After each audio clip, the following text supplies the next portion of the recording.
Hello everyone, welcome to back my channel. I hope everyone is having a wonderful day. Before starting the video, please go ahead and hit the subscribe button and give this video a thumbs up.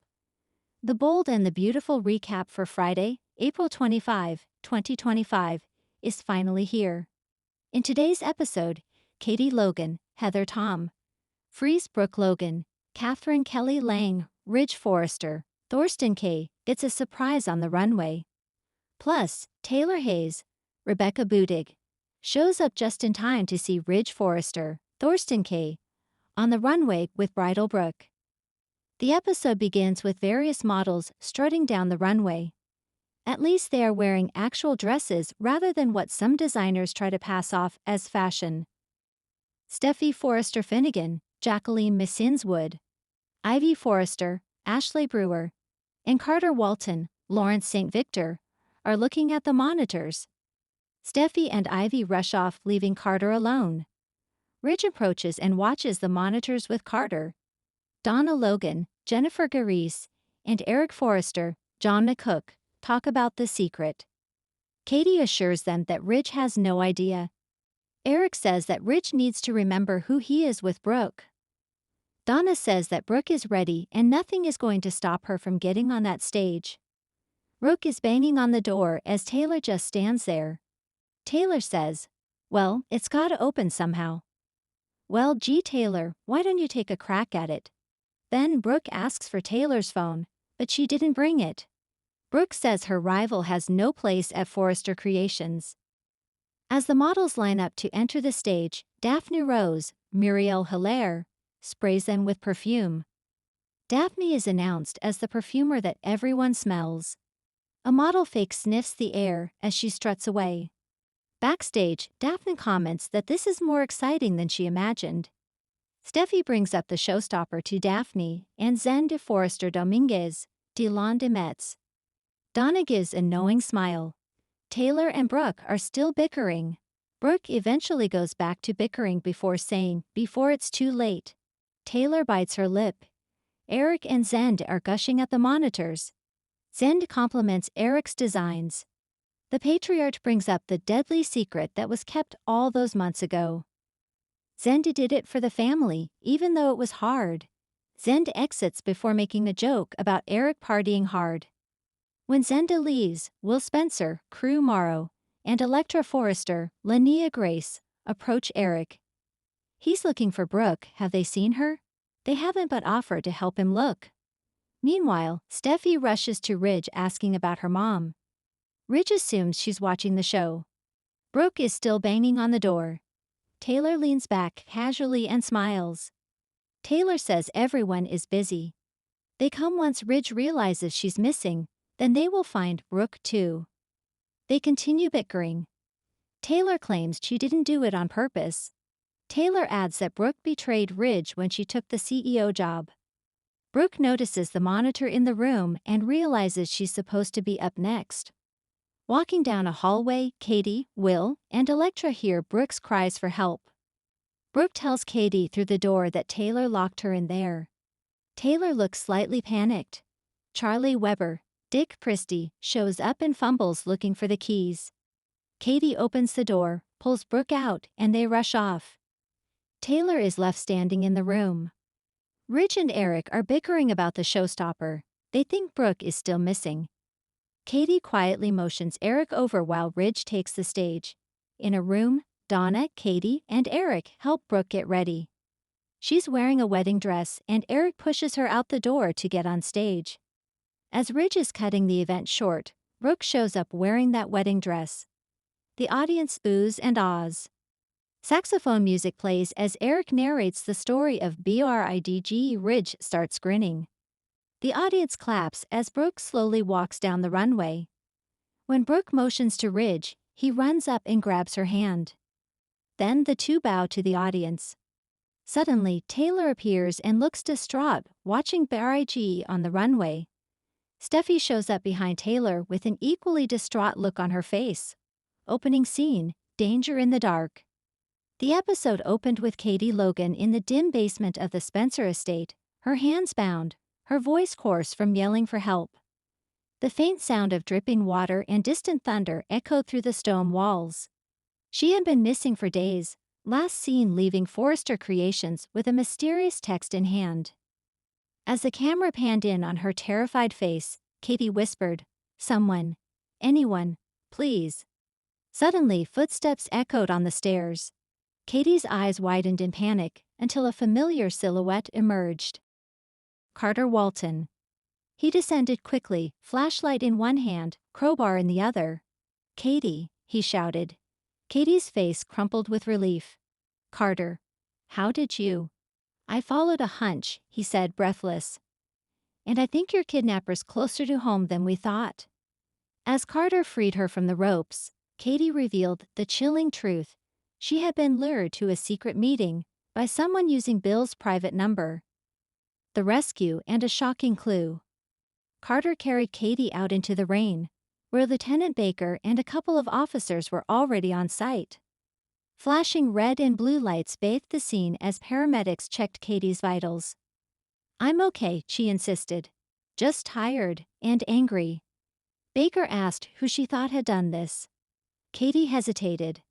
"I never saw their face, but the voice, it was disguised. And I remember, a cologne. It smelled like cedar and smoke." Carter's eyes narrowed. "That's Ridge's signature scent." Katie's head jerked up.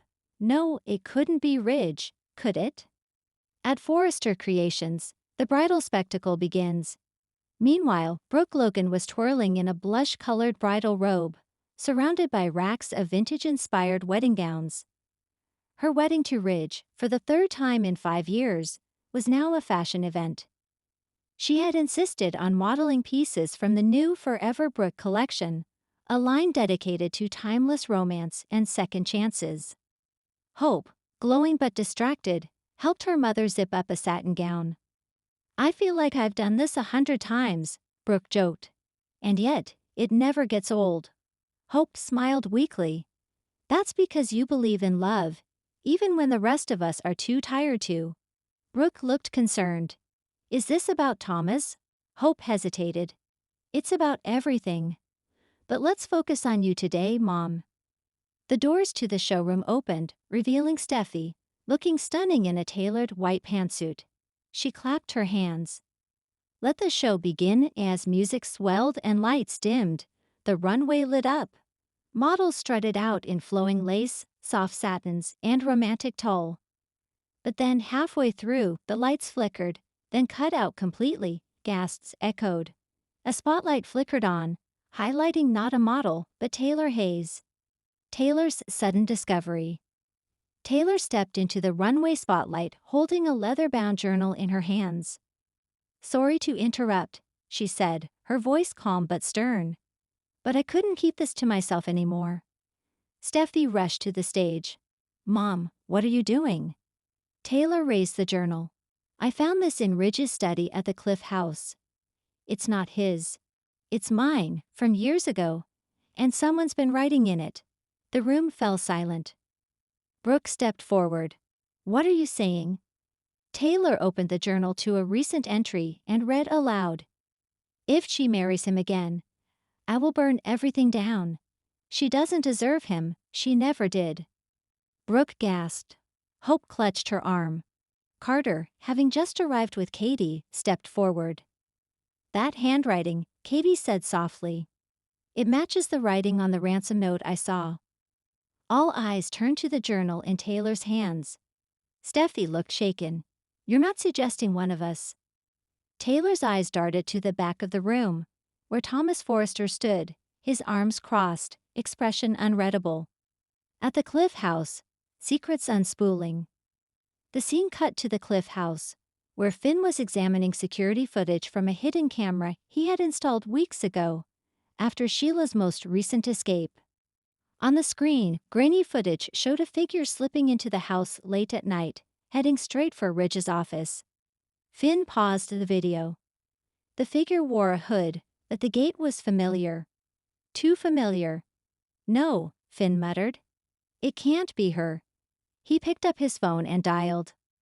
"Taylor, I think I know who's been writing in that journal, but you won't like it." Brooke's collapse and a family in shock. Back at the Forrester runway, chaos brewed. Brooke's face turned pale. Her knees buckled. Ridge caught her just in time. "Brooke, are you all right?" She nodded faintly. I feel faint. The stress, maybe." Hope helped her to a chair, fanning her face. Taylor watched, guilt flickering across her expression. "I didn't mean to ruin this day," Taylor said softly. Katie stepped up. "No, Taylor. You may have saved it." Lieutenant Baker appeared at the back of the room, motioning to Carter and Katie. "We may have found a clue," he said quietly. A piece of cloth with initials stitched inside. T.F. Carter frowned. "Thomas Forrester." Thomas interrogated, or framed? The camera followed Thomas into Ridge's office, where Lieutenant Baker, Carter, and Katie confronted him. "I didn't do it," Thomas said coldly. "That journal? I haven't seen it in years." "But the initials?" Katie asked. "Planted," Thomas snapped. "Whoever's doing this wants it to look like me. Someone who knows the family. Someone who wants Brooke and Ridge apart. And someone," Baker added, "who's bold enough to kidnap Katie Logan." Thomas turned to Katie, his face softening. "I swear, I would never hurt you." Katie looked him in the eye. "I want to believe you, Thomas. But right now, the evidence doesn't." Ridge caught between two women, again. Outside the office, Brooke and Taylor stood awkwardly beside each other as the models packed up and Steffi fielded questions from the press. "I didn't want to believe this day would spiral like this," Brooke said quietly. Taylor gave a wry smile. "You mean our usual wedding drama?" They both chuckled, softly, warily. Brooke turned serious. "If someone is trying to sabotage me and Ridge again, we need to be united." For the first time ever. Taylor looked shocked. "You mean, no more rivalry?" Brooke nodded. "We need to protect our families. And ourselves." Ridge appeared then, stepping between them. "Are you two teaming up?" Brooke and Taylor exchanged a look. "We might have to," Brooke said, "before something even worse happens." Closing moments. A dark glimpse. In the final scene, the camera panned to a darkened hotel room. A gloved hand scribbled in another journal. "They'll never know, not until it's too late." The figure closed the journal and removed the glove. It was Daphne, the mysterious intern recently hired at Forrester. She opened her closet, revealing a board filled with clippings, photos of the Forresters, and a red string connecting Brooke and Ridge's wedding photo to a burned photograph of a forgotten face from the past. Her smile twisted. "They took everything from me," she whispered. "Now I'll take everything from them." Thanks for watching this video, and please subscribe our Boldy and BAUDTFVUL UPDAT YouTube channel for more update news.